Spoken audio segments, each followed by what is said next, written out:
ठीक आहे म्हणले. तुमच्यासोबत कुस्ती? हा आपल्यासोबत.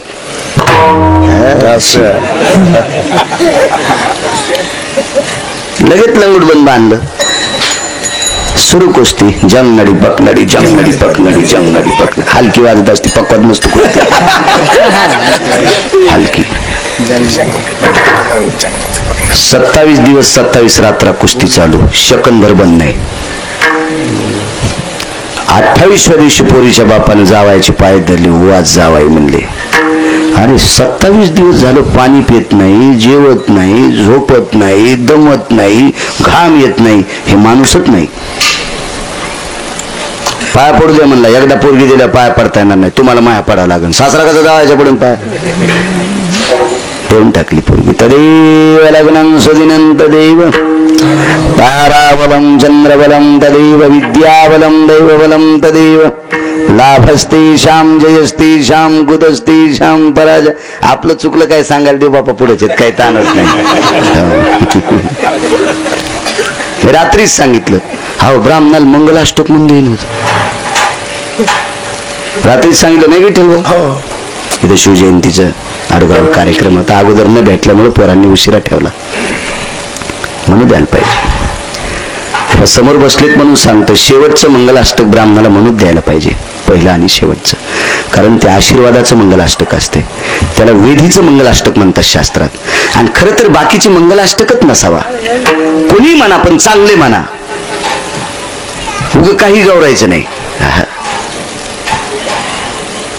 मंगलाष्टक हा रडण्याचा विषय नाही बरं. अद्याप नाही. कशाचा पाळणा केला, काचाचा केला, कशाचा हाताचा केला, डोंबल्याचा केला, ह्या अशी पाळणी नसते ती काही बी नाटक. मंगलाष्टक म्हणजे देवा आशीर्वाद येतो. गंगेंचे आशीर्वाद, देवांचे आशीर्वाद, साधू संतांचे आशीर्वाद. ज्याचे ज्याचे लग्न राहिलेत ना, त्यानं काय लग्नात धिंगाणा करायचं तर करा, पण मंगलाष्टक सात्विक म्हणा. गायकानं भजनानं म्हणू द्या, पण चांगलंच मंगलाष्टक म्हणायचं. द्वारकाबाईची पोरगी नान श्रेण तात्याचा बाबियान सकाराम तात्याची जिजीन, हे असे काही इचकुना काय मुसलमान हसायलेत तुम्हाला असे मंगलाष्टक म्हणलं. त्याचा सिमेंट कालिनारा मिस्त्री सुद्धा खराब मंगलाष्टक म्हणत नाही. त्याची संस्कृती ते आपल्या कशाला म्हणत, त्याचे नियम मोडीत नाही सरपंच मुसलमान लोक. आपल्याकडे जरासे पैसे झाले की चिखोलच झाला संस्कृतीचा. रे सुंबळ्या हाणला कुठला. आगाऊपणा नाही करायला पाहिजे. लोकांनी आपल्याला हसावं असं वागायचं नाही. शास्त्र असलं पाहिजे. शास्त्र. कोणीतरी लग्नात एखाद्या माणसानं माईक हातात घ्यायचं आणि म्हणायचं, हे मंगलाष्टक शास्त्रोक्त पद्धतीने होतील, टप्पर नाही कोणाची म्हणायची. ते नवरीचा बाप पण नवरदेवाचा बाप तिकडेच असतो गेटवर हात जोडायला. ते पटकेन गिटकेन सगळे द्यायलाच हाते. त्याला गरज नाही मंगलाष्टक म्हणले काय ना अक्षदा फेकल्या काय त्याचा मिळत नाही. मंगलाष्टक म्हणताना माणसं रडायलीत. नवरी रडत न जाताना. पहिल्या नवऱ्या रडत होत्या, त्याला माहित नव्हतं म्हणून रडत होत्या ना. आता जमल्यापासून 3-3 हजाराचं बॅलन्स सोडले, कशाला रडन. तिला चट पाहिजे. नवरदेव तळ्यात, सासरा मळ्यात, सासू खळ्यात, घरातली माणसं वाढ्यात, आणि चटण्या मुठीत धरले, कशाला मरायला रडन ती. काय बदलला. चला शास्त्रोक्त पद्धतीने असं लग्न लागलं. बाशिंग बांधलं. घरी आले. नवल सांगायला नवल नवल नवल. घरी आल्याबरोबर वसुदेवाचं दर्शन घेतलं. सुनाला मुलाला पाय पडू दिलं. देवकी मातेनं मात्र कृष्णाला पाय पडू दिलं, सुनाला पाय नाही पडू दिलं. कृष्णा तुला म्हणले होते पैशावाल्याची पोरगी आण. मणी काढान हातात टेकला आईच्या. आई हे मणी 21 क्विंटल 78 किलो 44 तोळे सोनं रोजचं देतोय. 22.5 क्विंटल सोनं देणारा म्हणे. एक दिवस शिवंडा नाही आला सरपंच. रोजचं तितकं सोनं 26,666 तोळे 8 मासे याचा एक भार गुणिले 8 बरोबर 21 क्विंटल 78 किलो 44 तोळे 22.5 क्विंटल सोनं देणारा म्हणी पोरीच्या बापान द्याला सुद्धा कर म्हणा. आणि रोज म्हणी देत होता तितकं सोनं. म्हणली बाई हुंडा किती द्याला पण पोरगी कसनुशी. म्हणला मग हुंडा लय माटा घेतल्या पोरगी अशीच करावं लागते. हुंडा लय माटान पोरगी चांगली हानते ना लोक. कोणतं एक भेटन नाही का नाही. दोन्ही कशा गोष्टी भेटतात. पोरगी कशी होती माहिती, इतकल नख.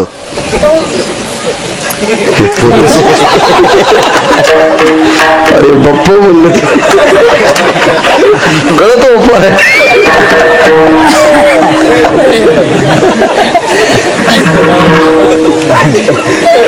संगण्याच्या लागीचे माझ्या इतका नका दिला आणि अंगावर केस इतीत. आसोलीन होती सरपंच ती. आसोलीन जामवंताची कन्या आसोलीन. दृष्टांत संपला. पुढे फार विषय मोकळा आहे पण असू दे.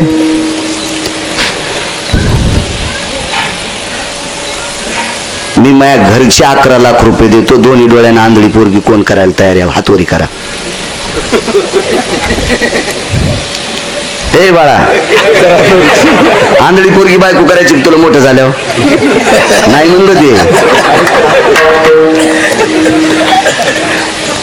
11 लाख रुपये बँकेत टाकलं किराण्यापुरतं याच येतं का नाही? तरी पण ते नाही म्हणलं का नाही ते? मग विश्व ज्याच्या ताब्यात आहे त्यानं सरळ सरळ आसोलीन बायको केली. मागचा जन्मातला सिद्धांत काय होता, तिचा अधिकार काय होता, वेगळ्या कीर्तनात बघू पुन्हा कधीतरी आलं तर. ती सामान्य अधिकारी नव्हती जामवंती. तिचं इतकं मोठं टोक होतं, तिला वाण दिल्याशिवाय दुसरी तुळस भोगिडा घेत नव्हती. इतकी जामवंती अधिकारी होती, एवढी अधिकारी होती जामवंती.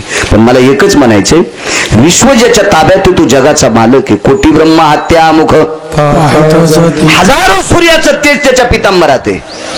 राजस कुमार मदनाचा पुतळा, रवी शशिकळा लोपलिया, किंवा गणित लावण्य तेज पुंजाळती, रत्न किळ फाकती प्रभा, कानडावो विठ्ठलू कर्नाटक, तेने मज लावे धो, किंवा पाहिली या वेध लावी, बैसे जीवे जडोनी. काय ताकद आहे महाराज. एवढा मोठा सुंदर लावण्याचा पुतळा आसोलनी सोबत लग्न केलं. हे 8व्या अवतारातलं प्रकरण. यालाच म्हणतात नवल केवळ केवळ, नवल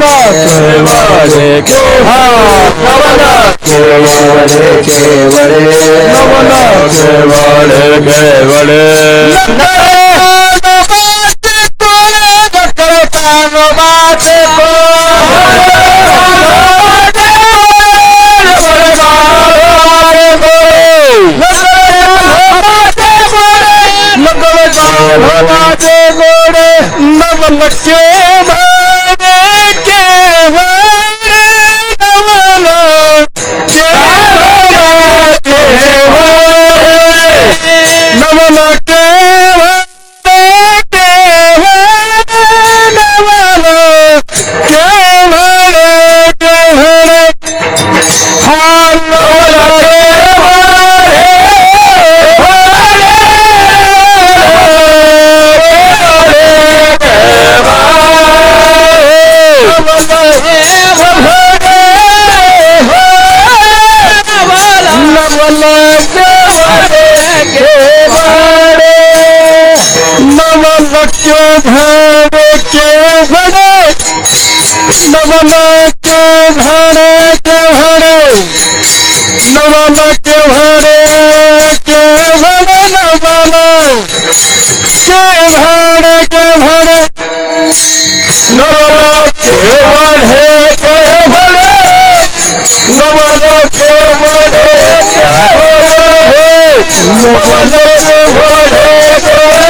देवाच्या जीवनातले नवल आहे.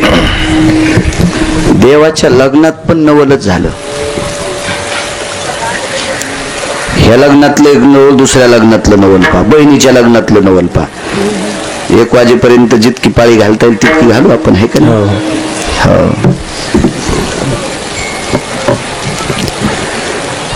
भगवान कृष्ण परमात्म्याचं लग्न रुक्मिणी आई साहेबासोबत, लक्ष्मी सोबत लग्न. काय नवल. लक्ष्मी दिली शिशुपाळाला रुक्मिणी आई साहेब, आणि लग्न लागलं मालकासोबत पंढरपुरातल्या. सुदेव नावाचे महाराज यायला पत्र घेऊन पाठिलं. काय पत्राचा अन्वय होता त्या. वैकुंठवासी नथुराम बाबा सांगायचे, एका 5 शतावरी. त्या पत्रात एक असा अन्वय होता, देवा 1 नाही 5 नाही 100 नाही, अजन्म कहरत बी मी तुलाच वरले, मी तुलाच वरले. त्या पत्राचा मतितार्थ पाहिल्याच्या नंतर जगाचा पाप रडत होता, भया जगाचा पाप रडत होता. काय पत्र असेल ते. तेव्हापासून पत्र पाठवायची पद्धत. दाड्याचे टोंबरेला सकाळी पाणी नेत नाही तेही पत्र पाठीत येत. जळून जाशील एखाद्याशी, परत पत्र पाठिलं. सुदैव नावाच्या महाराजाला विचारलं तिथली विधी कशी आहेत काय नाही. गावाच्या बाहेर एक जगदंबेचं मंदिर आहे, आणि लग्नाच्या आधी नवरी तिथे जगदंबेच्या दर्शनाला जात असती, आणि ते दर्शन जगदंबेची खणा नारळाने वटी भरायची, आणि मग मंडपात लग्नासाठी येत होती. त्या सुदैव नावाच्या महाराजांना सांगितलं, काळजी करू नका, नवरी तिथे याच्या आधी आपल्या मंदिराच्या मागे रथ राहील. नवरीला म्हणून पूजा आटोपली की मंडपात जाऊ नको, रथात बस. आलं जगदंबेच्या पूजेला. सर्वमंगल मांगल्ये शिवे सर्वार्थ साधिके शरण्ये त्र्यंबके गौरी नारायणी नमस्तुते.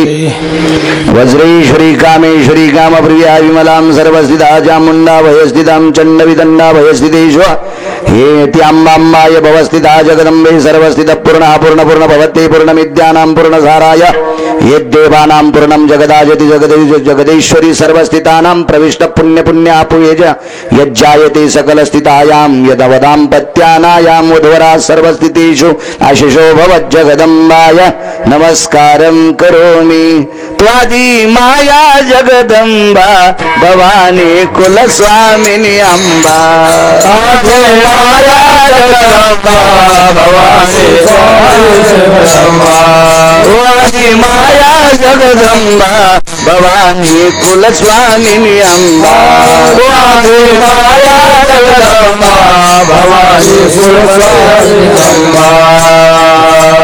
त्वादि माया जगदम्बा भवानी कुलस्वामिनी अंबा. त्या आंबेची जगदंबेची ओटी भरली. नेसुनी पाटाव पिवळा हार मिरविते गळा कंठी गर सोळा वर मोत्याची जाळी हृदये विलतसे. गोड गोड जय जय भवानी मनरमणी माता पुरवासिनी 14 भुवनाची स्वामिनी महिषासुर मर्दिनी जय जय भवानी. गोड गोड. नवरात्रामध्ये देवी बांधायचा लय काय कायला नाद. आरती पण पाठ नाही. हो, मोबाईलवर आरत्या. देवी तिकडे बसलेली पुढं पोती खेळायला. हो, तिनं रावणाचे तंगडे हाणले. तुला पेटवायला किती टाइम लागेल हिशोबात करी जाय नवरात्र. लोकांच्या पट्ट्या जमाय पुरतं करी जाऊ नको सोंबळ्या. अधिष्ठान आहे जगदंबा. रयतेचे राजा छत्रपती शिवाजी महाराज या विश्वात आलेला उगवता तेजस्वी सूर्य, या तेजस्वी ताऱ्याला मा जगदंबेची कृपा होती, तुकाई मातेची कृपा होती. कुठे गेलाय राजा? अशा जगदंबेचं अधिष्ठान गोड सांभाळलं पाहिजे माणसानं. काही नाही. पूजा आटपली. सुदैव नावाच्या महाराजाच्या हातातलं पूजेचं ताट संदिशी खाली पडलं नाही, पाळलं मुद्दाम सरपंच. खाली पडल्याबरोबर हळीत कुंकी सर्व करवाल्याच्या डोळ्यात गेलं. बाकीच्या ज्या करवाल्या होत्या का सगळ्याच्या डोळ्यात हळीत कुंकू गेलं. त्या डोळे चोळीतच बसल्या. दोघीच्याच डोळ्यात गेलं नाही. एक रुक्मिणी आई साहेबाच्या आणि एक सुजया नावाची मैत्रीण होती. भीष्मक राजाच्या प्रधानाची कन्या.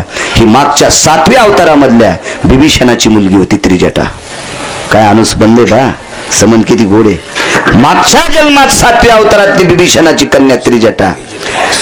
सीतेचं दिव्य झाल्याच्या नंतर, रावण मारल्याच्या नंतर रामासोबत सीता वाट लावायला त्रिजटा होती, आणि 8व्या अवतारातही रुक्मिणीला वाट लावायला ती सुजया होती. नाव बदललं, मागे त्रिजटा पुढे सुजया.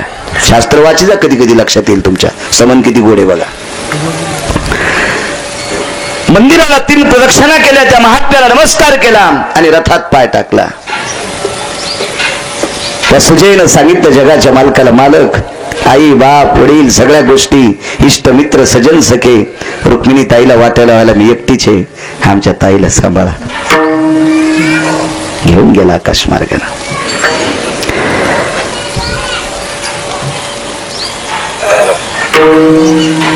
बरीच तिथं युद्ध झालं. तिचा एक भाऊ होता रुक्मिणीचा. 5 भाऊ होते, रुक्मी, रुक्मरथ, रुक्मबाहू. ज्येष्ठ रुक्म्या होता. हे युद्ध करण्यासाठी गेला. शेवटी त्याला मारणार तेवढ्या अवकाशात रुक्मिणीने पदर पसरला, देवा माझ्या लग्नात माझा भाऊ मारू नका. म्हणून अर्धमिशी खंडमिशी केली, काढून दिला. मालकाची ताकद येते. लग्नात ती चौरंग पालथा करते, तुम्हाला माहिती आहे का? नवरदेव आंघोळ करताना असा सोकाने येतो, नवरीकडचे येते, पण ती कोणीतरी असा त्याचा पालथा करते. ते काऊन पालथा करते सांगू का तुम्हाला? इकडे लग्नाची आंघोळ शिशुपाळाला घालू लागली, आणि त्याच्या सोबतच्या सोकोन्याला कळालं की नवरी कृष्णासोबत निघून गेली. म्हणून आंघोळ करता करता चौरंग पालथा केला. काय आंघोळ करतो, गेली नवरी. आणि तेव्हापासून पद्धत आहे चौरंग पालथा करायचा. अरे पण तू नवरी हाय सोमऱ्या, सोकोन्याच्यात लावणे हाणायला पाहिजे, बसायची जागा हाणायला पाहिजे सोकोन्याची. 2 महिने उभ्यानच खावा त्यानं. नालाय का? अरे कृष्णानं शिशुपाळाची नवरी नेली म्हणून चौरंग पालथा केला. तू हाईन तिथंच, याचा काऊन पालथा करायचा? नवरी सांभाळता येत नाही म्हणून बाजाला सून नाही, आणि त्याच्यावर चादर टाकलं. ते बिना सोमाच्याच बाजावर पडलं. झालं कोण पड मुलग्या करंज्या त्याला कोणत्या दिल्या माहिती? भुरकीच्या. त्यानं खाल्ल्या तर करंज्या तिखट लागू लागल्या. अरे म्हणले असं काय, तुला नवरी सांभाळायची अक्कल नाही. इतका शिशुपाळाचा अपमान केला. यानं लय वेळेस पंढरपुरातल्या मालकाची चेष्टा केली, म्हणून इथं धाबदानंद शिशुपाळाचा. शास्त्र वाचीचा लक्षात येईल. अनुबंध गोडे शास्त्राचा. पुराण अत्यंत गोडे. शास्त्र नाही, पुराण. आपल्या संप्रदायात पुराणाला फार महत्व आहे. असो, तिकडे गेल्याच्या नंतर ऋषी मुनी, योगी, जपी, तपी, संन्यासी, अनुरागी सगळेजण आले. आईसाहेबांना सांगितलं माझं लग्न थाटात व्हावं, काय हरकत नाही, सगळे बोलू. सगळ्याला आमंत्रण दिलं. रुक्मिणी आईसाहेबांना सांगितलं माझ्या बाबाला आमंत्रण करा. तिचे बाबा ओरिजिनल कोण? समुद्र. लक्ष्मी कोणाची कन्या आहे? सागराची. सागर किती आहेत?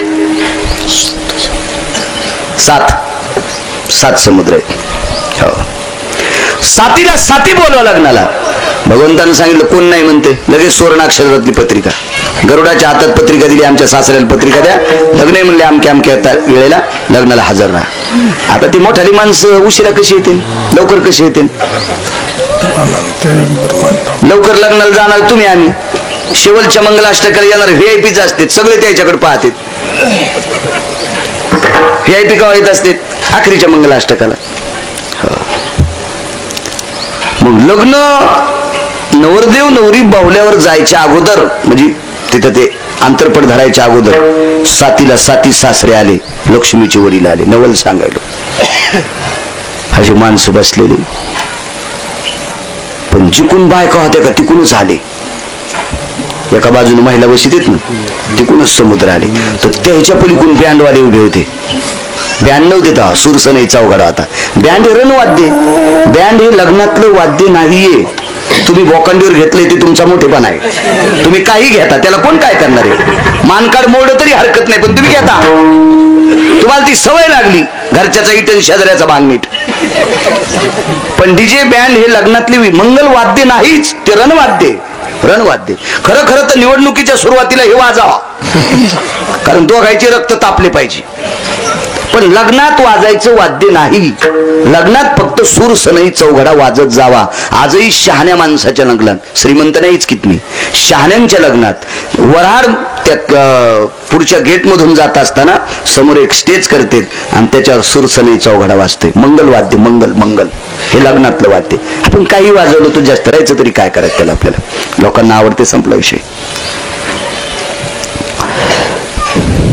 तर बँडवाल्यानं ते मंगलवाद्य वाजणाऱ्यानं बघितलं. माग 2-3 बाई होत्या. हो काकू माय मेल्या, मला काकू म्हणतोय. म्हणजे ते वाजिनार मला काहून काकू म्हणाले म्हणून राग आला. म्हणला काकू तुम्ही माझ्या काकू नाहीत, मी तुमचा कोणी नाही, मी पोटासाठी वाद्य वाजणारा माणूस आहे. पण वाहून जाताना पाहुणे कोण आलेत पाहणं. वरांनी 7 पाहुणे पाहिल्या होत्या. म्हणल्या बाई एकूण एकीला सांगितलं सगळ्याचं मेकअप घामानं खाली. अगं माय म्हणले आणि मेकअप पुढे करतात 20 मिनिटाला साडी बदलतात काय तिथं काय खड्यात पडत आहेत का. पण लग्नात हाऊस असते कोणाची आपली असते त्याची का नसाव कशा असं बघा 3 बऱ्या कॅमेऱ्या पुढं त्या सगळं परवर पाहला सुनमुख पाहला हावसानच असतात लग्नामध्ये. सुनमुख पण पाहते पण विनंती करतो तुम्हाला सुनमुख त्याच बाईनं पहा जिचे 1-2 दात पडले 3 गळ्यात शपथ मी खोटं सांगत नाही सरपंच वाचून सांगतो मी. 7वी शिक्षणावर जाऊ नका मी जरासं शिकलो असतो ते एका चपक्यात कलेक्टर झालो असतो. इतकं मेमरी कार्ड खास आहे माझं इतकं खास आहे. काही पाठव मला गाणे 350 पाठ आहेत. शिव्या 250 पाठ आता हे शिमग्याच्या शिव्या देऊ 2-3 सरपंच यायनं आणलं यायला वाटलं बाळू महाराजांनी शिव्या दिल्या तर माझ्या नावानं खडे खाते त्याच्यामुळे हे नको म्हणले बघा.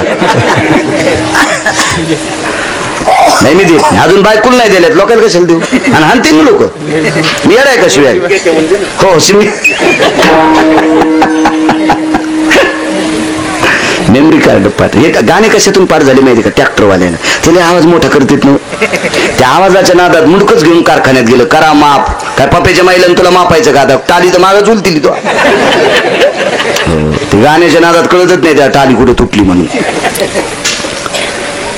सुन्मुख हे वयस्कर बाईनं बघायचं असते चिमणा चिमणीचा खेळ नाही. कशा करता वयस्कर असते नवरदेव नवरीच्या मधामध्ये एक म्हातारी बाई बसत असते तिच्या मांडीवर असा आरसा असतोय नेहमी सांगत असतो.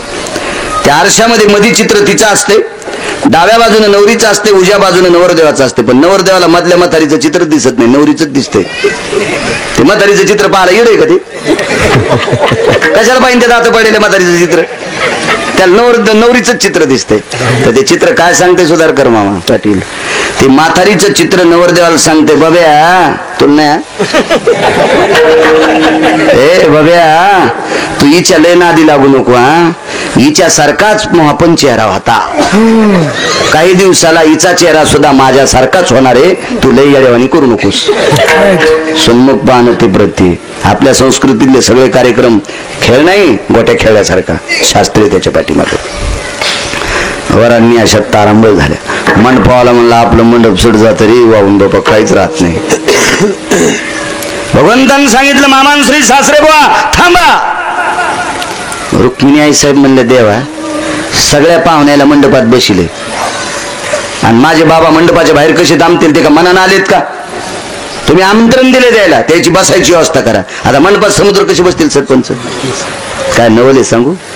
विटेवरच्या मालकाने हातावरचा एक रोम उपटून घेतला. रोम म्हणजे केस त्याचा खड्डा किती पडला असेल आणि त्या खड्ड्यामध्ये 7ला 7 समुद्र बसले अनंत ब्रह्मांड रोमी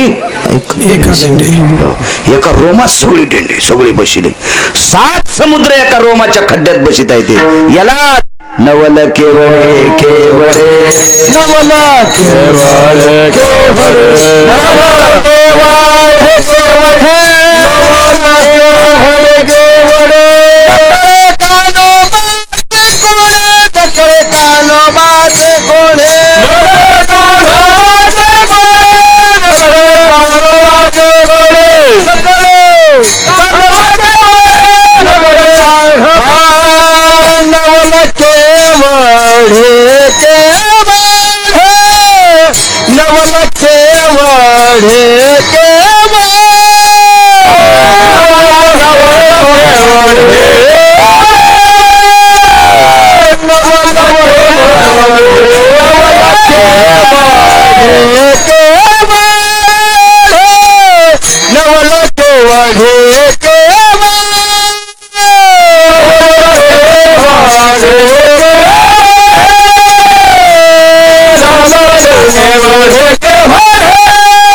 असं नवल आपल्याला करता येतं बाहेर? सरपंच करता येईल?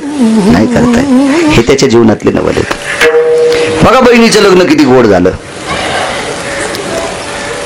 दादा म्हणले कन्हैया, दादा म्हणजे बलराम दादा, जी दादा सगळा मालकच बर का, पण मोठेपणा दादाला कोरडा. अवतार घेताना ठरलं तुम्ही सांगताल ते ऐकीन, पाळीन मी आज्ञा तुझी वारी. आता तू वडील होई बा सर्वज्ञा, पाळेन मी आज्ञा तुझे बारे. वा.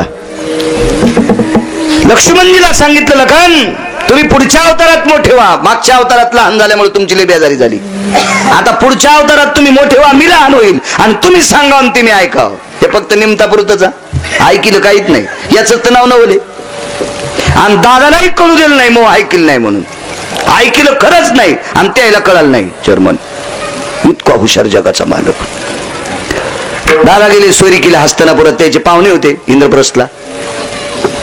इंद्रप्रस्थ नगरीमध्ये पोहोचले. हात्याला विचारलं आत्या पोरं कुठे आहेत? आत्याला 5 पोरं. एका घरी नाही. ती गेली म्हणजे यात्रेला. दादाने सांगितलं आत्या तुझ्या 5 पोरांपैकी एकाला आमची ताई द्यायची होती पण एकही घरी नाही. मी काय करतो आता? गांधारी आत्याच्या पोराला देतो. ती आत्याची जाऊ होती. कुंती यायची आत्या आणि आत्याची जाऊ गांधारी. आणि तसं तर गांधारीचे मालक राजे होते. मग राजाच्याच पोराला पोरगी देऊन असं दादाचं मत होतं. दादाचं मत होतं. तेव्हा वर देखावर कोणी पोरी नाही दिल्या पाहिजे. सगळं जाणून बुजून सगळं पाहिलं पाहिजे. पहिलं कसं होतं नावावरच सोयरिकी होत्या. रंभवता त्याच्या वाड्यात हा देऊन टाका, शाहरावच्या वाड्यात देऊन टाका, भाऊसाहेबाच्या वाड्यात देऊ नका. हे रावश्यान भावश्या आता काहीच नाही राहिला. नवरदेव जर बुट हरपून येत असेल तर त्याला कशाला द्यायची? ते कोणाचं पोरग असेल तर काय कामाचं? नावावर सोयरिकी होते. तसं नाही. आम्ही एकदा पैठणच्या वारीला चाललो. आमच्या इथलं होतं एक जण सोबत. त्याच्या पोरीच नाव सगुनी. बरं एक जणांना आम्हाला चहा घ्यायला नेलं. महाराज आहेत का काय म्हणलं? हो. बाळू महाराज तुम्हीच आहेत का? म्हणलं हो. मज नाव बाळू आहे. या बाबा युट्यूबला ऐकत होतो चहा घ्यायला. या गेलो होतो आम्ही चहा घ्यायला. त्याचं पोरग 5 चहा घेऊन आलं. चहा घेऊन आल्याच्या नंतर ते म्हणलं अरे काय चालू आहे रे खाल्लाकडे राहणार? काय म्हणलं 50-60 अवताला. अरे बापरे 50-60 अवताला. 50 बैल अवताला म्हणलं 25 आणि 60 म्हणल्यावर 30 आवतो. आमच्या इथला माणूस हापकालाच. हो बाकी दमनी भाकरीला. आता दमनीभर भाकरी म्हणलं गडी किती असतील?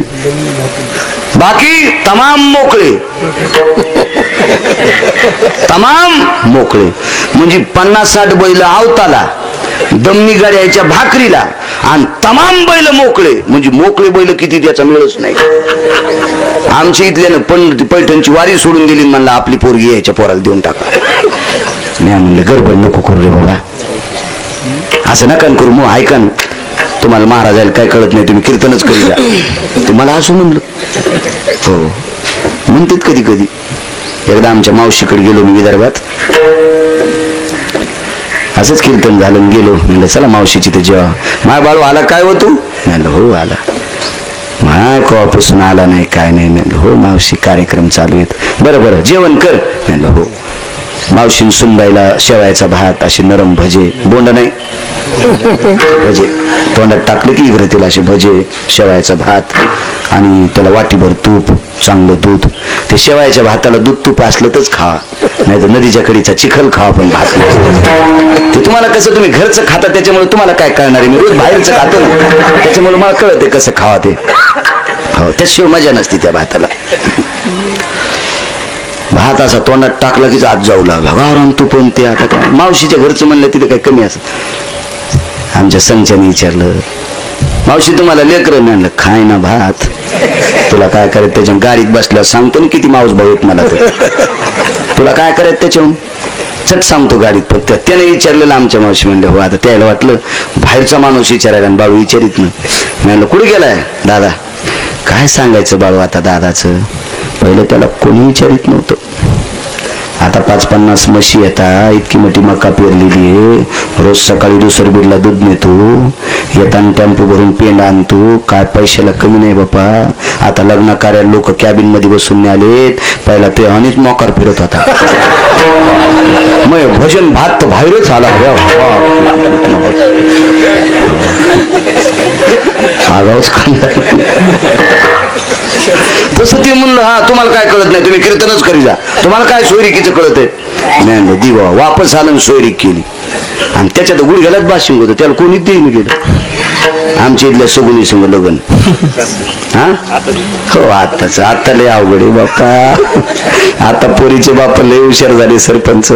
म्हणून तर पोरील मग अशी म्हणलं तुम्ही शिका मोठ्या व्हा, काळ तुमच्यासाठी गोड आलाय आणि काळ 35 वर्षाला बदलत असतो. पोरायच्या बापाने लय शहाणपणा केला मागच्या 35 वर्षापूर्वी, म्हणून आता पोरायच्या बापावर संकट. पोरीच्या बापाने लय त्रास काढला. हो काय बेजार केलं पोरा काढ्यानं. जिला दात नाहीत ती पहाटे म्हणजे माग ती साड्याला, आणि काय घाशी ती तुला दात आहेत का. हा साड्यात टायमाला आहे का नाही, होतं का नाही तो पहिलं म्हणजे साड्याचा चहा असायचा, यायचे पाय धुवायचे लय भरले होते का घरी धुवा ना.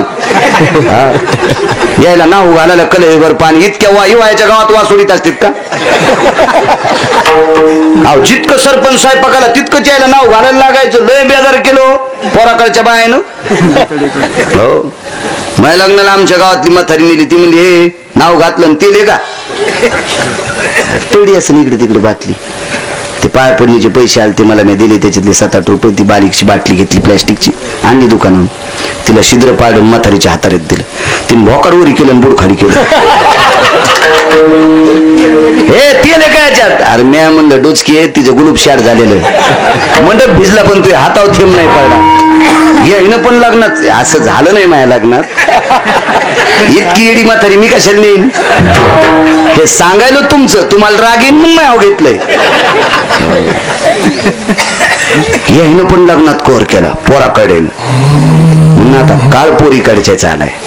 पहिले पोरीचे बाप म्हणायचे बघा ना आम्हाला घ्यान पत्रात, आता पोरीचे बाप म्हणतात आमच्या बाबाला पाहन कुठं. आणि मी म्हणलं महाराज काही सोयरीकी करीत असतात का काय, पोरी पाहत असतात का महाराज. आणि लोक महाराजायला बी काळ पडला.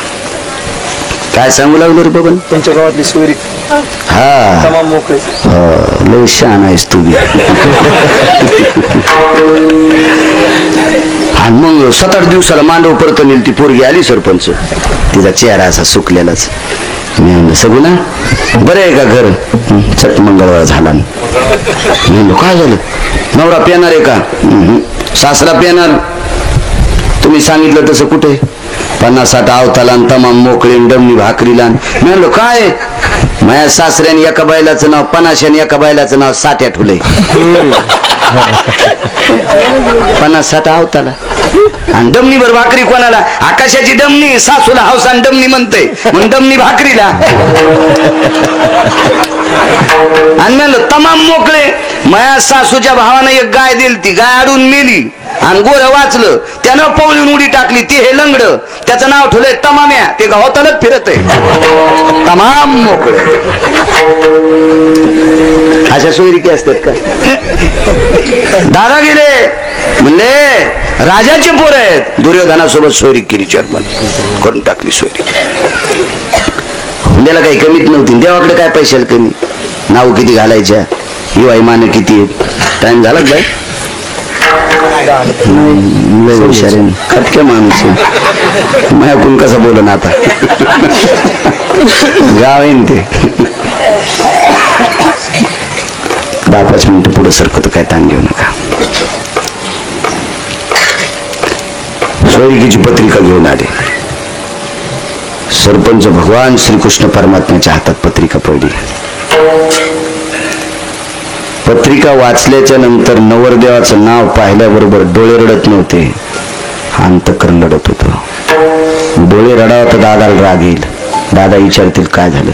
देवाचं अंतःकरण रडत होतं. देवाला माहित होतं दुर्योधनाला सुभद्रा देणं तिच्या कपाळाला बुक्का लागणार आहे, कारण मागच्या 14व्या जन्मातलं पाप होतं धृतराष्ट्राचं. त्या 14व्या जन्मातल्या पापामुळे 100ला 100 पोरं मरणार होते.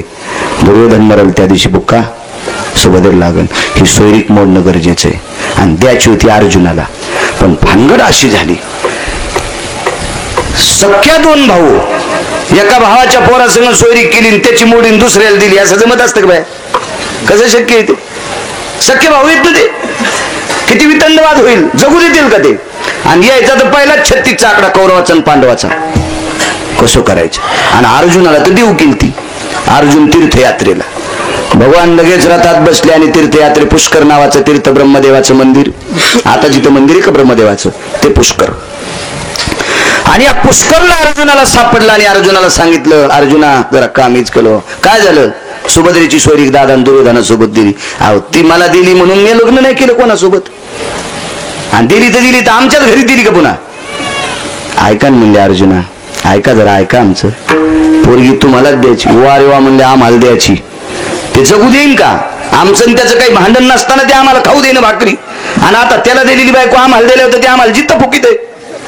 भगवान म्हणले मी सांगतो ते ऐका ना. काय ऐकायचं तुमचं? चटीचकून टाकलं.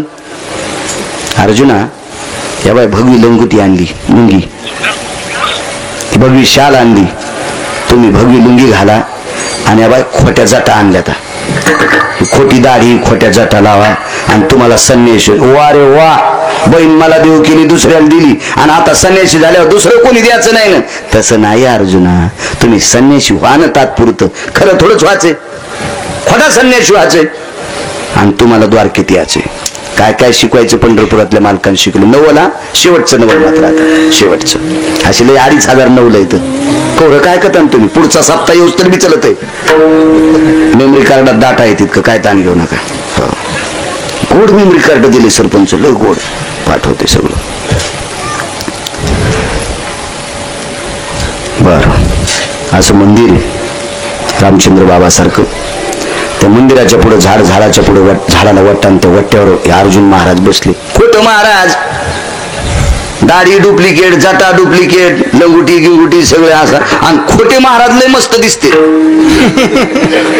ओरिजिनल महाराज बिचारे साधे असते. महत्व हरवी चातुर्य लपवी पिशे पण मिरवी आवडोनी.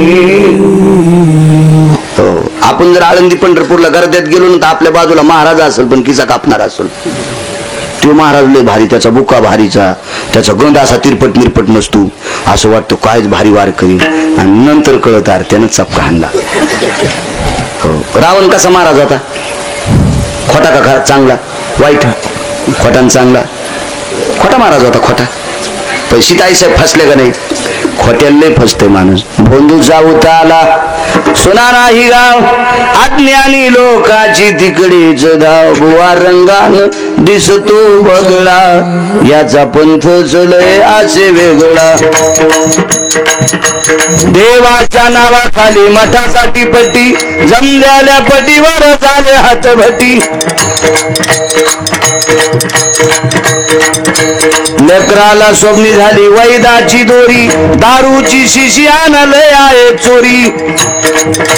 कोंबड्याचा जीव गेला करी चिव चिव, निर्दयी माणसाला कशी नाही की. बुवा रंगानं दिसतो, बुवा रंगानं दिसतो बगळा, याचा पंथ चलय असे वेगळा. बुवा रंगानं दिसतो बगळा, याचा पंथ चलय असे वेगळा. राष्ट्रसंत दुनियादास महाराजांची पद. तुकडोजी महाराज असेच म्हणायचे, गाडगे महाराज असेच म्हणायचे, माझे महाराज पण असेच म्हणते.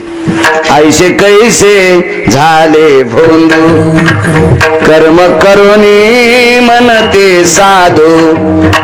अंगाला ओनिया राखू, डोळे झाकून करती पाप. वरी भगवा झालो नामे, अंतरी हो सकेला कामे, अंतरी हो सकेला कामे, अंतरी हो सकेला कामे.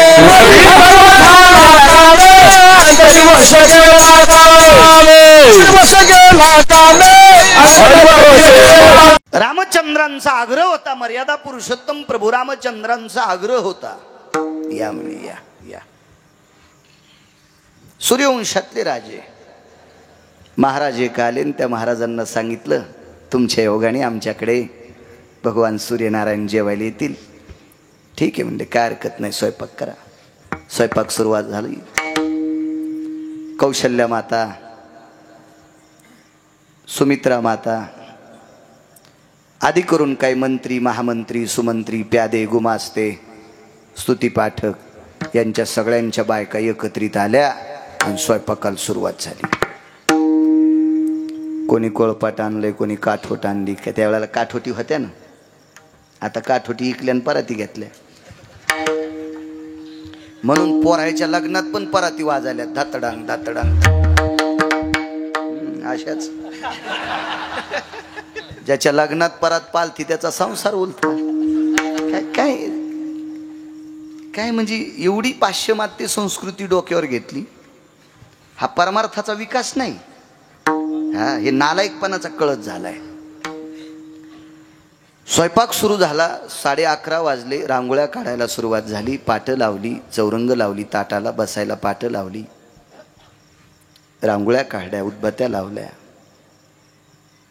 समया लावल्या आणि पाय धुवायला बाहेर पाणी काढ. जेवायला बसताना पाय आणि हात धुवून बसलं पाहिजे असं पुराण सांगते. आणि जे ऐकत नव्हते त्या गधड्याला काल कोरोनानं सांगितलं, नका का पाय धुईनच पण नुद्या हाताड तरी धुत जाय. हो, एकूण तिकून येतोस, कुठं हात चिटकीतोस, कोणाच्या चुन्यात बोट घाली तू. चुना कळत चुना याबा भिकारी परवडा, पण भिकार चोट कधीच नाही परवडा. भिकारी परवडतो बरं का. हो, 2.25 लाख रुपये ज्याला पगार येतो दुसऱ्याचा चुना मागतो. लाज वाटायला पाहिजे बापू, लाज आहे का नाही. बरं चुना खाणार आहे ना, कोणी तांब्या संगत ठेवलाय, बोट धुवाल असा डबा ठेवलाय का? अरे ठेवलाय का रे कार्तिकाचा डबा ठेवाला धुवाला असं ठेवलाय. मग हे तंबाखू खाणार. काय गरमी झाली बाबा, पावसाळ्यात गरमायलो बाबा. अरे तू का आसवलेस का काय सोमल्या. हो लोच वेळे आणि बापू गरमायलो. नाही नाही नाही नाही बाबा बाबा बाबा. हो रामभाऊ तंबाखू हो घ्या ना. आणि ते म्हणला चुना तर तुमचा कडक लागत ना. कसा लागन सारे अंगावरला तर आला. अरे भिकार चोट बॉम्बल्या कुठला.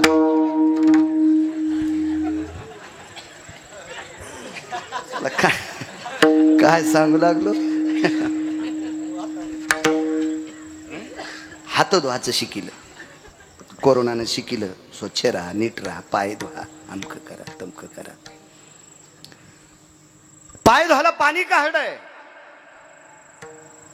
तुम्हाला एक माहित आहे का, शांतीब्रह्म एकनाथ महाराजांकडं राम आणि सरजू नावाचे झाडून काढणारे जरी वाड्यात जेवायला आले तरी पाय धुवूनच जेवायला बसले.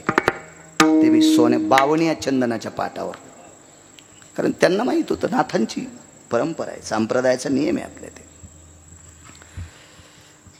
पाय धुतले आणि भगवान प्रभू रामचंद्र म्हणले, महाराज हे पात्र एवढे टाकलेत, आपण एक आहेत पण एक पात्र प्रकाश देवतेला दिवा करायला पात्र आहे. राजाच्या सिंहासनावर 2 चित्र असतात. एकीकडनं चंद्र असतो अर्धा आणि एकीकडं सूर्य असतो. म्हणजे हे मागचं आणि हे पुढचं. द्वापार युग म्हणजे पुढचं सिंहासन चंद्र आणि मागची दिशा दाखवते हे सूर्य. सूर्यवंश आणि चंद्रवंश. महाराजांनी सांगितलं, ए भास्करा ये खाली. भगवान सूर्यनारायण म्हणले, गुरुदेव यायला काही हरकत नाही. एक तर तुम्ही बोलवलंय, तुमच्या बाजूला बसून जेवायचंय. मी किती नशीबवान आहे, मी किती पुण्यवान आहे, मला तुमच्या पंक्तीला जेवायला भेटते. विश्व ज्याच्या ताब्यात ते जगाच्या बाप जिच्या पोटी जन्माला आलाय त्याच्या आईनं बाळासाहेब स्वयंपाक केलाय. मी किती नशीबवान आहे. महाराज म्हणले, बांड्या पंचायती सांगू नको, पटकन खाली. ते महाराज काय असं पोकळवाद्या थोडाच कारभार. वर काय हरकत नाही, या तुला दळतेन सुंबळ्या लोक हिशोबात राहत. इतकं नको येड्यावाने. हो, इतकं कडक होऊ नका की लोक जवळ यायला भेटेल आणि इतकं नरम होऊ नका की लोक गटकन खातील. हो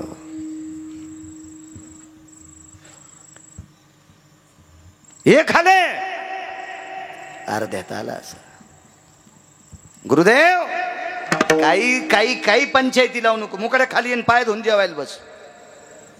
गुरुदेव ऐका ना, काय ऐकायचं तुझं? मी खाली आल्यावर जगाला प्रकाश. मला मूर्ख समजितो तू?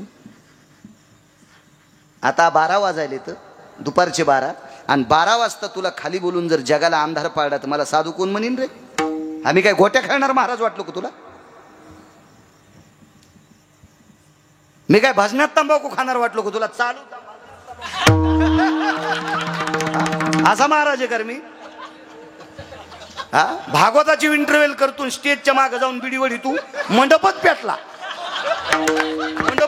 मंडपच महाराजच मागे गेले स्टेजच्या बिडीवडी. काही महाराजा समचे कलाकार त्याला भजने नाही म्हणत आम्ही. हे तुम्ही अंगाव घेऊ नका. मग रेडीमेड कपड्याचं दुकान आहे. मी काय कोणाला कपडे शिवायला माया का गोळ्या संपल्या तुय? भंगिरी आहे का मी कोणाला कपडे शिवायला? होय काळे बुवा. एका भागवतकाराचं भागवत ऐकायला गेलो. आता त्यो किती शहाणा असेल चिपडा मला काय माहित नाही. त्याच्या संग तेव्हा चांगल्या माणसाला जवळचे बदगे खराब करीत असते. ढेकणाच्या संगी हो, काही थोड्या गोष्टीमुळे मोठमोठाली माणसं मातीत गेलेत. चांगले माणसं मातीत गेले म्हणून भंगिऱ्याला थारा द्यायचा नाही. भागवत सुरू, सुदामदेवाचं चरित्र चालू, आणि श्रीकृष्ण गोविंद हरे मुरारे ओम नमो भगवते वासुदेवाय भजन चालू झालं. आणि भजन चालू असताना एका कलाकाराचं धोतर हालत होतं. तुम्ही याचं धोतर काऊन हालायला गडे? मांडी खाजवा काही खाजवा, पण धोतर काऊन हालायला? ओम नमो भगवते वासुदेवाय. ज्ञानलं भागवतकाराला नरक यायच्या संचयाला तो कोण्या नरकात टाकावा याचा मेळ नाही. आणि दक्षिणा ज्यानं दिली का बापू त्याला तर यम बेश्रमाच्या काड्यातच फुकणार. मर्यादा सांगितली आपल्याला, मर्यादा सांगितली. हे खाले सूर्यनारायण खाली आले. उत्तरेश्वर बापू अर्ध्या सेकंदापुरता पण अंधार नाही पडला. अशी चाचबळू लागली. तर प्रभू रामचंद्राने विचारलं काय झालं? काय नाही म्हणे, मी खाली आल्या उजीड कसा पडलाय? प्रभू रामचंद्र म्हणले माझ्या देखता त्यानं शरयूला स्नान केलं, आणि स्नान करून कमरेचं ओलं धुडकत पिळलं, खांद्यावर टाकलं, आणि दुसरं कोरडं गुंडाळलंय. शाटीचे 3 प्रकार आहेत. आंतरवस्त्राला शाटी म्हणली, 4 बोटाची पट्टी असते तिलाही छाटी म्हणली. आणि अजून एक पुरावा सांगितला एका महात्म्यानं. आणि ती कमरेला गुंडाळायचं, फडकं आकाशात फेकलंय तर 14 सूर्य इतका प्रकाश पडलाय. 14 सूर्य इतका प्रकाश. आता आपल्याकडे अंधारे, दुसरीकडे उजळडे बुवा. दुसऱ्या देशात उजळडे. उद्या आपल्याला उजडन, तिकडं बुवा अंधार पडत. बापू तिकडं अंधार पडतंय म्हणजे सूर्याकडे लोड शेडिंग आहे. माळू दे. पण साधूच्या कपड्यात लोड शेडिंग नाही. लोड शेडिंगच म्हणतात ना. हो, 6 तास लाईन राहील. संध्याकाळी दिवसा सिंगल फेस राहीन. बंबुऱ्या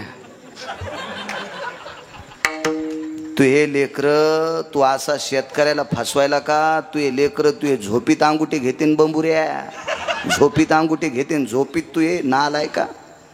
रातच्या फुल लाईन दे तू. अरे बॅटरी नाही त्याला, काय नाही. कालच्या पोळ्याला काय बेजारी शेतकऱ्याची हो, काय बेजारी. वड्याच्या पलीकडं अण्णा खडा, वड्याच्या पलीकडं. माईने एका शेतकऱ्याला सांगितलं, बाबा अख्खं जीवन आपलं बैलावर आहे रे. हा चिमूटभर पिठाची पोळी खाऊ घालायची रे. जाय रे वासरा, आपलं जीवन या बैलावर आहे रे.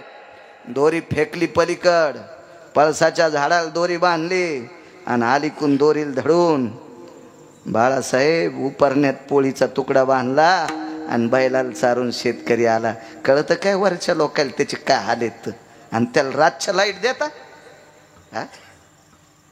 शहरातल्या लोकांना लाईट द्या बरं, दिवसान रातच्या बंद करा बरं. त्याची खपक्या लोकांची करताय कोणी बापू? असं नाही. ज्याला 15-15 फूट उसात बिना चप्पलचं गुरुजी, त्याला बॅटरी नाही, त्याला काय नाही. काय परिस्थिती आहे त्याच्या नाजूक. हो, निसर्ग कोपला काल कासरे आणायला जाता नाही आलं काय शेतकऱ्याला, कासरे आणायला दुकान जाता नाही आलं, कासरे आणायला. काय परिस्थिती आहे शेतकऱ्याच्या बिचाऱ्याच्या. काय काय सूर्याकडे लोड शेडिंग आहे. असो, आकाशात धुडकं फेकलं, आकाशात धुडकं फेकलं. प्रभू रामचंद्रानं सांगितलं, भास्करा जेव्हा तुम्ही प्रकाश फडक्याचं पडलाय, एक पुरावा सांगतो अण्णा. काढो ढुंगाचे चिरगुट, भिरकाविले नभी देख. काढो ढुंगाचे चिरगुट, भिरकाविले नभी देख. ते चतुर्दश भास्करा परिलेख तेज कांती. कमरेला गुंडाळायचं धुडकं आकाशात फेकलं तर 14 सूर्य इतका प्रकाश पडला, 14 सूर्य इतका प्रकाश पडला एकाच वेळेला. वैशव अख्ख्या जगात उजळलं, अख्ख्या जगात उजळलं. महाराज, जगाला प्रकाश देणारा सूर्य पण अख्ख्या जगाला एकाच वेळेला प्रकाश देऊ शकत नाही. पण या समाधीतल्या साधून नुसतं वस्त्रवरी फेकलं तर 14 सूर्य इतका प्रकाश पडतोय, 14 सूर्य इतका. म्हणून देहुतले मालक पहिल्या कडव्यात कायवानो आता, कायवानो आता, न पुरे वाणी. कायवानो कायवानो आता, कायवानो न पुरे वाणी.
अण्णा एक पुरावा मांडतो.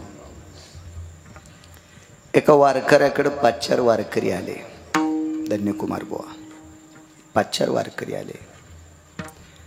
वारकरी आल्याच्या नंतर हातपाय धुवायला पाणी दिलं, बसायला बोऱ्या टाकला.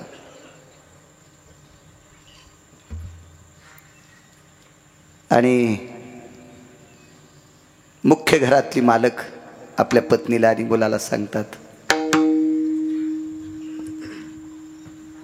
आता ती जेवून आलीत, आता संध्याकाळी भजन होईल.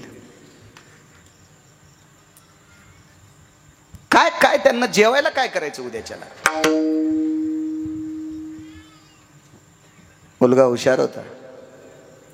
मुलानं सांगितलं, बाबा गावात आपल्याला कोणी उधार देईल बापू अशी पत नाही, उधार देईल अशी आपली पत नाही. तुम्ही अजून बी लक्षात घ्या, चमकणाऱ्या लोकांचीच पथ असती, चमकणाऱ्या लोकांची पथ. मग तो मूर्ख का असना त्याची पथ. पण देवाच्या आणि संतांच्या दरबारात ओरिजिनल लोकांची पथ असते. ओरिजिनल सात्विक सदाचारी पुण्यशील लोकांची पथ असते तिथं.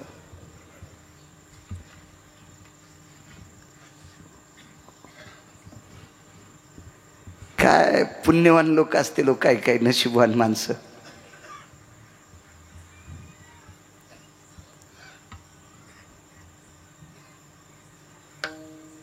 60 एकरचा मालक काल पाहिला मी. 60 एकरचा मालक, त्यानं अंगावर एक पावसाचा थेंब पडू दिला नाही, थेंब पडू दिला नाही, थेंब. बैलाचं दर्शन घेऊन आलो. 3 किलोमीटर 60 एकरवाल्याचं रान होतं बापू. 3 किलोमीटर,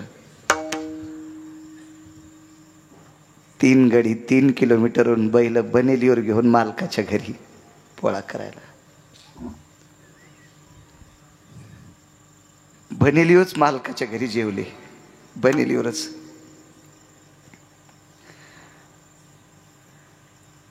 त्याच्या दारात जेवले आणि पुन्हा बैल 3 किलोमीटर वापस, पुन्हा वापस. मी त्या गड्याला विचारलं, का रे एवढा मोठा वाडा आहे मालकाचा, बैल तिथं का नाही बांधले? उभं राहिला आणि म्हणलं, महाराज मालकाचा वाडा मोठा आहे पण त्यांच्यासाठी बैल जोत्याला कड्या लावलेल्या आहेत, पितळाच्या कड्या होत्या जोड्याला जोत्याला. पण ह्या जोत्याच्या पितळाच्या कडेला बैल जर बांधले तर रात्रभर भिजते. ह्या बैलाच्या आशीर्वादानं 23 वर्ष झालं लोकांचे साल धरतोय, अजून विचू चावला नाही, विचू चावला नाही, विचू चावला नाही. 23 वर्ष झालं साल घातलं. असू द्या म्हणले, मालक नशिबवाने त्यांच्या बाप दाद्याची श्रीमंती आहे, पण या बैलाच्या जीवावर मी पोट भरतोय. हे बैल आखाड्यावर निवाऱ्याला नेऊन बांधतो महाराज. मी पुरणाच्या 2-2.5 पोळ्या खाल्ल्यात महाराज, पण या बैलाला काल खांदे मळणीपासून बाहेर चरता नाही आलं. गवतावर पाणी असल्यावर बैलाला खाता येत नाही. आता वैरण तोडून ठुली टाकतो. मालकानं चारलेल्या छटाकभर गुळानं काय होते? निश्चित इतका इमानदारीनं जनावरावर, बैलावर, गायीवर प्रेम करणाऱ्याला स्वर्ग असेल, स्वर्ग असेल. ठीक आहे, पैशानं मस्ताडलेल्या मालकाकडे त्याला किंमत नसेल, पैशाचा मात चढलेल्या मालकाला बैलाविषयी किंमत नसेल. कवी इनामदारांना बैल कळाला. तुझ्या शेतात राबून माझी सरली हयात, नाही ओढत नांगर आता उतार वयात. हे दादा नांगर नाही ओढत रे, आता वय म्हातारं झाले रे, आता दात पडले रे, वैरण चावत नाही रे, ही वाळलेली वैरण चावत नाही रे दादा, शक्ती नाही, आता नांगर ओढत नाही. मारू नकोस रे, नको मारू. हे तू झुल घातलीस, गुळ चारलास रे, तू झुल घातलीस, तू गुळ चारलास. कविता आहे का? इनामदारांची कविता आहे. महाराज अण्णा चांगल्यांची वाक्य दमदार असतात, चांगल्यांची वाक्य दमदार असतात. मी बापूला सांगितलं, मी आमच्या ड्रायव्हरच्या मोबाईलवर 69 वेळेस एक पिक्चर पाहिला. गळ्यात शपथ खोटं सांगत नाही, 69 वेळेस पाहिला. काही काही वाक्य 3-3 बाऱ्या वापस घेऊ पाहिले. तो पिक्चर तिरंगा.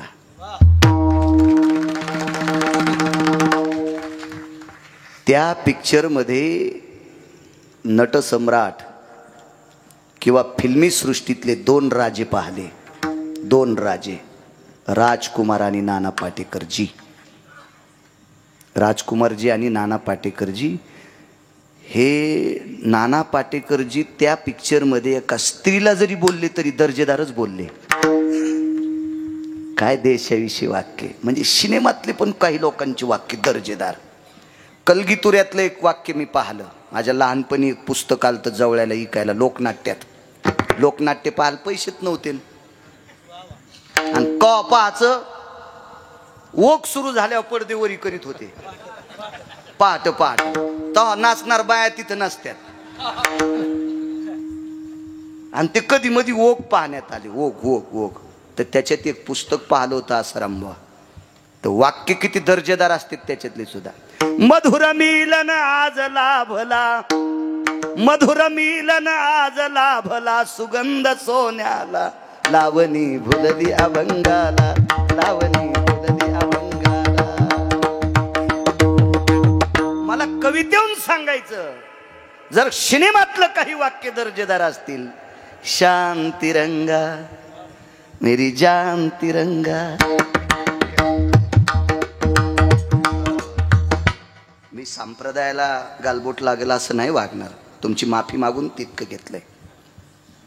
पोळा आठवला, गरिबाची चर्या आठवली अन्न म्हणून पोळा आठवला. ती कविता सुद्धा दर्जेदार आहे. हो, त्या कवितेतलं एक वाक्य लय गोड आहे. मेल्यावरी मला, हे शेतकरी राजा, मेल्यावरती मला, मला एक दारू दे, तुझ्या पायातले जोडे, माझ्या कातड्याचे जोडे, तुझ्या पायात वाजू दे, माझ्या कातड्याचे जोडे, तुझ्या पायात वाजू दे. म्हातारपणी बैल शेतकऱ्याला म्हणतो, राजा मारू नकोस रे, परिस्थिती नाजूक आहे माझी, गळालो रे, गळालो मी. पण एक लक्षात ठेव शेतकरी राजा, अरे पोळ्याच्या सणाला 50 ग्रॅम गुळ चारला असतील रे, तू वैरण टाकली असेल, मला व्यसन मोरखी कासर आहे, मला खाता येत नाही मनानं, पण तू मला पसाभर माझ्या पोटासाठी खाऊ घातलंस ना, मी त्याचे उपकार विसरणार नाही. मी मेल्यावर का होत नाही, माझं कातड काढ आणि त्याचा जोडा तुझ्या पायात, माझ्या कातड्याचे जोडे, तुझ्या पायात वाजू दे. गरिबाची जाण असावी, सात्विक तात्विकांची जाण ठेवणारी माणसं मोठी झाली. चला, आठवलं याच्या करता बापू त्या वारकऱ्याच्या मुलांना सांगितलं, बाबा आपली पत नाही, आपल्याला कोणी किराणा उधार देणार नाही, एखादी बाई उसनी पीठ देणार नाही, साखर देणार नाही, गुळ देणार नाही, काय करायचं. वडिलांना सांगितलं, बाळा भविष्य गेले, आल्याला वारकरी उपाशी जाऊ द्यायला नाही. एकदा तुझ्या आईला शरीर इकायची वेळ आली, त्या वारकऱ्याच्या बायकोनं 2 तासाकरता अण्णा शरीर इकलं होतं. त्या दुकानदाराचं नाव होतं तुळशीदास नावाचा दुकानदार. संत महिपती महाराजांनी वर्णन केलं गोडसं, ज्यांनी 350 ग्रंथ केले महिपती महाराजांनी. आता मी तुझ्या आईला म्हणू शकत नाही रे, आपण दोघं ठरवू काय करायचं. तर सात्विक सदाचारी मुलगा, त्या मुलानं सांगितलं, बाबा आता आपल्याकडे एक पर्याय आहे, जीवनभर कधी तुम्ही आणि मी आणि आईनं चोरी केली नाही, पण 4-5 वारकरी उपाशी जाऊ नये याच्याकरता आपण चोरी करू. घेतलं चोरीचं साहित्य, एवढी एवढी पार घेतली आणि त्या पहारीनं दुकानदाराचं दुकान धन्यकुमार महाराज मागून फोडलं, मागची पाठभीत फोडली, दगडानं दगड, खड्यानं खडा, दगडानं दगड काढा, छिद्र पाडलं. वडिलांनी सांगितलं, मोठं कर, मी जातो. मुलगा म्हणला, बाबा तुमच्या शरीरा एवढं छिद्र करण्यासाठी वेळ जाईल, उजडेल आणि दुकानदार उठल, लोक उठतील, त्याच्यापेक्षा हे छिद्र माझ्या आकाराचं आहे, मी याच्यातून जातो. मुलगा आतमध्ये गेला. त्या मुलानं दुकानदाराचा पैसे ठेवायचा गल्ला नाही पाहिला अण्णा. त्याने पिठाचं पोतडं पाहिलं, डब्बा पाहिला, डाळीचा डब्बा पाहिला, तांदळाचा डब्बा पाहिला, साबळे गोवा, आणि वडिलांकडनं उपरणं घेतलं. 5 वारकरी जेवतील इतकेच तांदूळ, एवढंच पीठ, एवढीच डाळ, तितकीच साखर, गुळ काय असेल तेवढं घेतलं, त्या गाठोड्यात बांधलं आणि गाठोडं त्या खिंडीतून मध्ये टाकलं, बाहेर टाकलं. वडील म्हणले, बाळा ये लवकर, जीवनात कधी आपल्याला चोरी करायची वेळ आली नाही, पण आज योग आलाय, ते पण या अन्नातला एक कण सुद्धा तोंडाला आपण कोणी लावायचं नाही, वारकऱ्यासाठी चोरी करत होतो, चल लवकर बाहेर आहे. दुकानदार दुकानात झोपलेला आहे अण्णा. गडबडीमध्ये त्या भिंतीच्या छिद्रातनं या वारकऱ्याचा मुलगा बाहेर येण्यासाठी गेला. अंग चाळीत चाळीत चाळीत बाहेरून कसे गेले तर बापानं मध्ये ढकललं होतं. वारकऱ्यानं मुलाला ढकललं, याच्याकरता मध्ये गेले. आता आतून ढकलायला कोण आहे? गुरुजी. त्याच्यामुळे अंग चाळीत चाळीत चाळीत त्या खिंडीतून बाहेर निघत असताना दुकानातल्या डब्याला पाय लागला आणि खडदिशी डब्बा वाजला. वाजल्याबरोबर दुकानदार उठले. कंदिलाच्या प्रकाशात पाहिलं तर चोट्ट्याने दुकान फोडलं. धरले पाय. बाहेरच्यानं किती ओरड्याच्या नंतर आता पोरग बाहेर येईल. पाय बाहेर असते तर ताकद लावता आली असती. आता डोकं बाहेर आहे, पाय आतमध्ये आहे. मोठ्यांचं वाक्य सांगतोय. पायाला कपडा बांधला, मेडीला आतमध्ये खांबाला पाय बांधून टाकला. मुलानं सांगितलं बाबा आता काय करायचंय. वडिलानं सांगितलं जीवनात कधी चोरी केली नाही, वारकरी उपाशी जाऊ नये याच्याकरता पसाभर पिठाकरता चोरी केली. आता चंद्र सूर्य येतोपर्यंत आपलं नाव जाणार. हा वारकरी चोर आहे, आपलं नाव जाणार. मुलगा हुशार होता, हुशार होता मुलगा. मुलानं सांगितलं बाबा काय वानू आता न पुरे वाणी. बाबा एक तुम्हाला पर्याय सांगू, आपलं नावही जाणार नाही, वारकरी उपाशी जाणार नाहीत, आपल्याला लोक चोर म्हणणार नाहीत, कोणाची मायवेली आपल्याला चोर म्हणायची, पण तुम्ही मग ऐका. वडिलांनं सांगितलं आयुष्य गेले, मला बुद्धी सुचत नाही, तू कोण पांचट मला शिकवणारा. ऐका ना बाबा माझं, ऐका ना. एकच पर्याय, एकच पर्याय, एकच आहे. वारकरी उपाशी जाऊ नये असं जर तुम्हाला अंतःकरणातून वाटत असेल, आपल्या घरचा वारकरी उपाशी जाऊ नये असं तुम्हाला अंतःकरणातून वाटत असेल, तर तुम्हाला विटेवरच्या मालकाची शपथ आहे, तुम्ही माझं डोकं कापून न्या.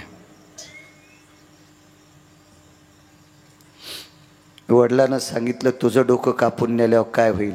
काहीच नाही बाबा, माझं डोकं कापून न्या, आईला दाखवू नका, कुठंतरी कपड्यात कोपऱ्यात ते डोकं ठेवून द्या आणि हा किराणा आईपाशी टेका. आई पहाटे स्वयंपाक करील, वारकरी जेवतील, वारकरी निघून जातील, हे तुझं बाकीचं शरीर. काही नाही म्हणले बाबा, सकाळी दुकानदार अख्ख्या गावातल्या लोकांना बोलविल आणि इथून खालचं शरीर लोकाला दाखविल. डोकं नसल्यावर हे शरीर कोणाचंही कळत नसतं बाबा, कळत नसतं बाबा. काही काळजी करू नका, जा बाबा, जा जा जा जा जा. काय वाटलं असेल हो बापाला, काय वाटलं असेल. वडिलांना सांगितलं बाळा तुला काय बापाचं दुःख आणि माईचं दुःख कळलं नाही, त्याच्यासाठी बाप व्हावं लागेल, तुला बाप व्हावं लागेल, त्यावेळेस कळेल मुलगा काय असतोय.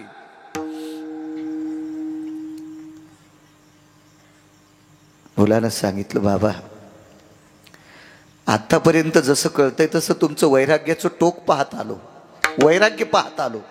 वाक्य नीट ऐका. मी आतापर्यंत तुमचं वैराग्य पाहत आलो, पण मला असं वाटत होतं आकाश किती इती येईल मोजता येईल, समुद्रात किती थेंब पाणी आहे मोजता येईल, समुद्रातली वाळू किती आहे मोजता येईल, पृथ्वी किती आहे मोजता येईल, पृथ्वीवरचे झाडं मोजता येईल, पृथ्वीचे कण मोजता येईल, पण तुमचं वैराग्य मोजता येणार नाही इतकी मला खात्री होती. पण आज माझा विश्वास संपलाय, तुमचं वैराग्य इथं संपलंय. काय मूर्ख आहेस रे. एवढ्या मोठ्या निष्ठावंत वारकऱ्याच्या पोटी जन्म घेतलायस तुझ्या बापानी. शेला इनल्याच्या नंतर तो शेला भजन करतोय, ठाई ठाई शेल्यावरती दिशे राम नाम ग. एवढी भक्ती सूत्रातली ताकद माझ्याकडे आहे भक्तीतली, आणि तू मला म्हणतो वैराग्याचं टोक संपले. बाबा त्याग वैराग्य काय, मला लक्षात आलंय तुमचा मोह तुमच्या पुत्रावर आहे. कशाला महाभारत ऐकता. अहो मुलाचा मोह झाल्यामुळं जंगलात जाऊन मरावं लागले. अस्थिरोर भयती वैशानरो, आग लावण्यासाठी कोणी शिल्लक नव्हतं, आणि तुम्ही एकट्या पोराचा मोह धरता. काय तुमचं वैराग्य माझ्यासाठी. तोंडावून हात फिरला बाळा, कसं कापू रे तुला, कसं कापू, कसं कापू. बाबा तुम्हीच मला एकदा सांगितलं होतं संतासाठी शरीर खर्चिलं तरी चालते. संताची पायी खर्चावे शरीर, सांगतचे कबीरा,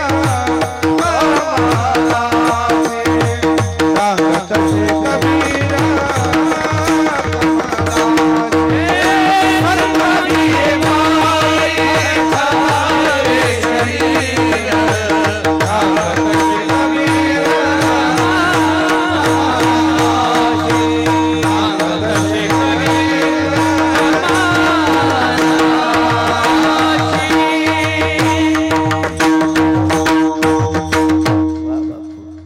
संताची हे पाये खर्चावे शरीर सांगत से कबीर कमालाशी सांगत से कबीर कमाला।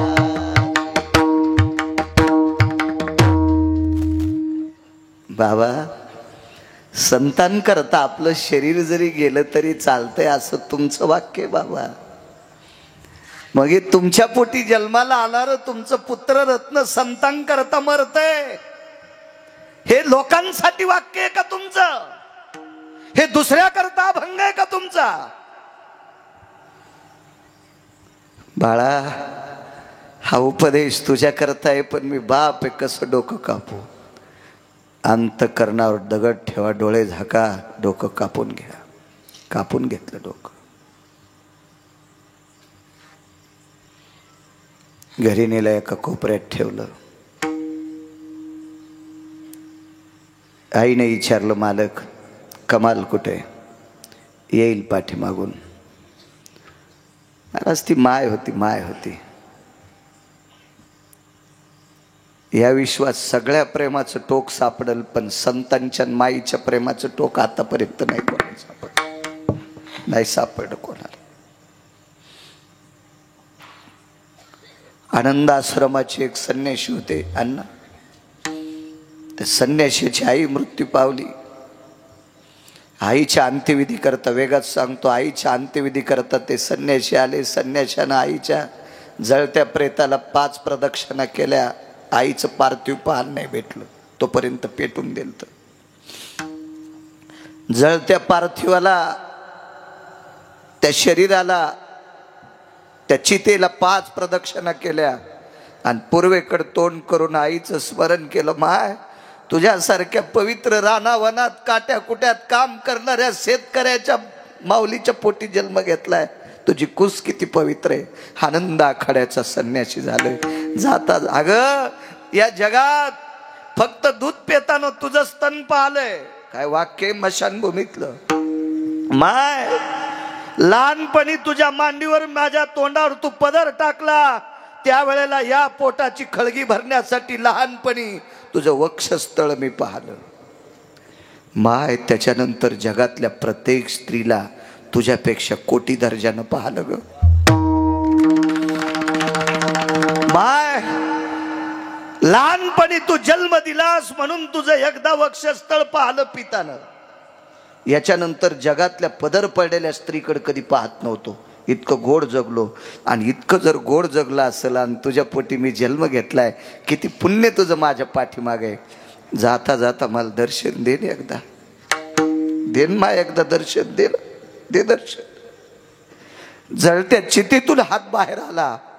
आपल्या मुलाच्या हातात हात दिला आणि हात निघून गेला. याला माय म्हणायचे. कोण मोजू शकणार आहे प्रेम? एक बाई वारली. तिचा मुलगा ताना होता 1.5 वर्षाचा. रडू लागला. आईला बशिलं भिंतीला. आईला भिंतीला बशिलं टेकिल्याच्या नंतर सुवासनी हळदी कुंकू लाईत होत्या. पोरग रडत होतं. तेवढ्यात त्याची मावशी आली. त्याच्या आईसारखी दिसत होती. सगळ्यांनी सांगितलं मावशीला, बाई याची आई वारली, आता माय म्हणून तू याला सांभाळ, तुझ्या चेहऱ्याकडे बघून तुला आई म्हणील. नाही म्हणलं ते. रडू लागलं. अण्णा गावातल्या वयस्कर व्यक्तीनं सांगितलं, याचं रडणं थांबण्यासाठी बिस्किट दिल्यावर ऐकत नाही, पैसे दिल्यावर ऐकत नाही, गाडीत बसल्यावर ऐकत नाही. तुम्हाला जर याचं रडणं थांबवायचं असेल तर याची मेलेली माय दाखवा. आणि मेलेल्या माईच्या पुढं टेकल्याबरोबर तिच्या मांडीवर गेलं आणि चेहऱ्याकडे बघत बघत झोप लागली.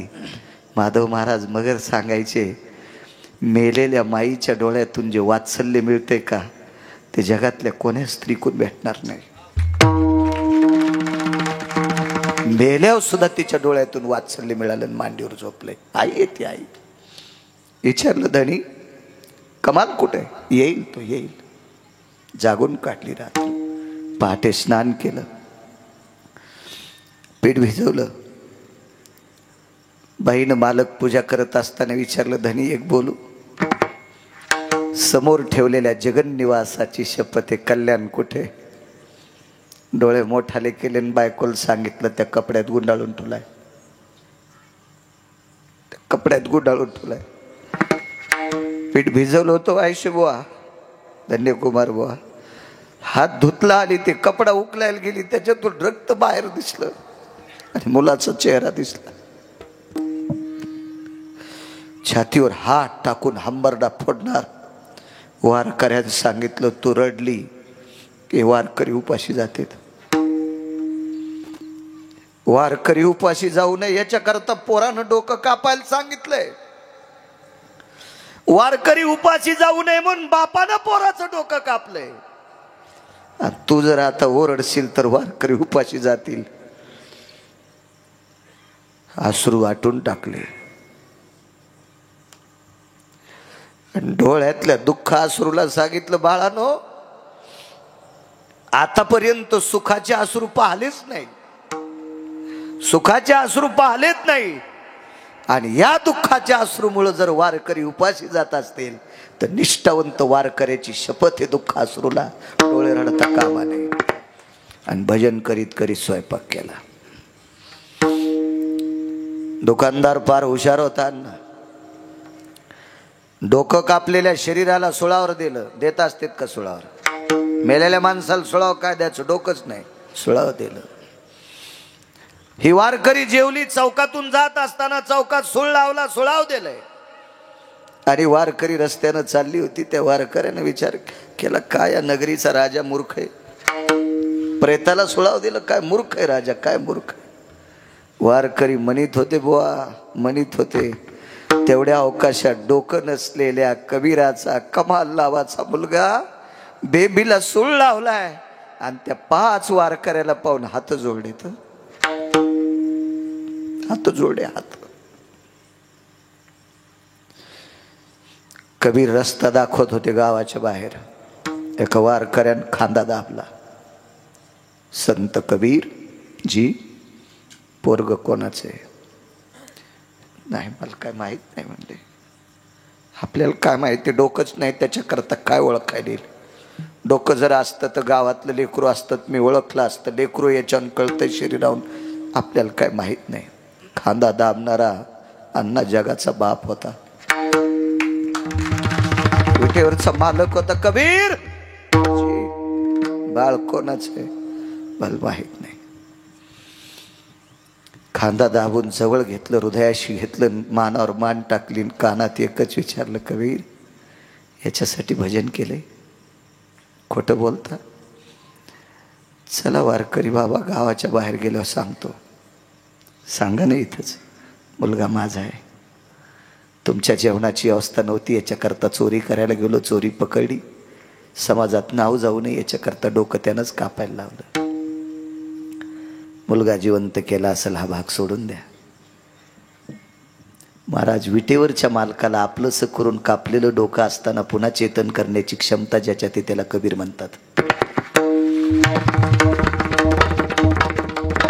सगळ्या वैराग्याचे टोक सापडतील, पण या काही ठराविक लोकांचं वैराग्याचं टोक सापडत नाही. त्याच्यापैकी कबीर एक आहेत. ही व्याप्ती ज्यांच्याकडे, म्हणून काळेबा पहिल्या कडव्यात म्हणतात, काय बनू आता न पुरे ही